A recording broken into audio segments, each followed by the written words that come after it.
नमस्कार, आप देख रहे हैं सनराइज ब्रेकिंग न्यूज। मैं हूं आपके साथ किंग करुणेश। आइए 5 राज्यों में होने वाले चुनाव के बारे में जानते हैं।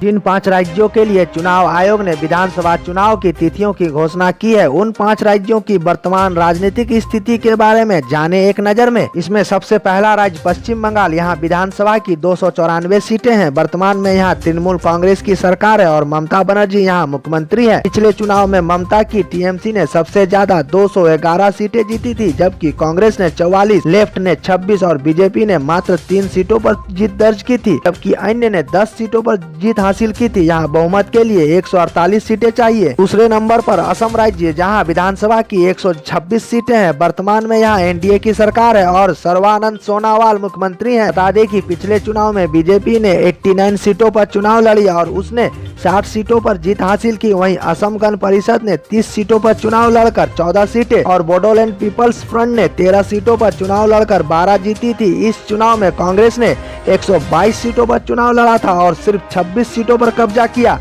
यहाँ बहुमत के लिए 64 सीटें चाहिए। तीसरे नंबर पर तमिलनाडु राज्य। इस राज्य में विधानसभा की 234 सीटें हैं। वर्तमान में यहाँ ऑल इंडिया अन्ना द्रविड़ मुनेत्र कड़गम की सरकार है और ई पलानी स्वामी मुख्यमंत्री हैं। पिछले चुनाव में एआईएडीएमके ने 136 और मुख्य विपक्षी पार्टी डीएमके ने 89 सीटें जीती थी। यहाँ बहुमत के लिए 118 सीटें चाहिए। चौथे नंबर पर पुडुचेरी केंद्र शासित राज्य की बात करें तो यहाँ विधानसभा की कुल 30 सीटें हैं। वर्तमान में यहाँ राष्ट्रपति शासन लगा हुआ है। कुछ दिन पहले ही यहाँ कांग्रेस डीएमके गठबंधन की सरकार गिर गई थी।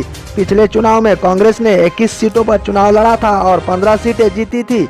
वहीं ऑल इंडिया एनआर कांग्रेस ने 30 सीटों पर चुनाव लड़कर सिर्फ 8 सीटें ही जीती थी। अन्य के खातों में 7 सीटें गई। यहाँ बहुमत के लिए 16 सीटें चाहिए। 5वें नंबर पर केरल राज्य की बात करें तो यहाँ विधानसभा की 140 सीटें हैं। वर्तमान में यहाँ सीपीआई के नेतृत्व वाले लेफ्ट डेमोक्रेटिक फ्रंट की सरकार है और पिनाराई विजयन मुख्यमंत्री हैं। पिछले चुनाव में एलडीएफ को 91 और कांग्रेस के नेतृत्व वाले यूनाइटेड डेमोक्रेटिक फ्रंट को 46 सीटें मिली थी। यहाँ बहुमत के लिए 71 सीटें चाहिए। बता दें कि उपरोक्त सभी 5 राज्यों में विधानसभा चुनाव की तारीखों का ऐलान हो गया है, जहां 27 मार्च से लेकर 29 अप्रैल के बीच अलग अलग चरणों में मतदान संपन्न होंगे और मतों की गिनती 2 मई को होगी। तो आज के लिए बस इतना ही। सनराइज ब्रेकिंग न्यूज के लिए भास्कर मिश्रा की रिपोर्ट।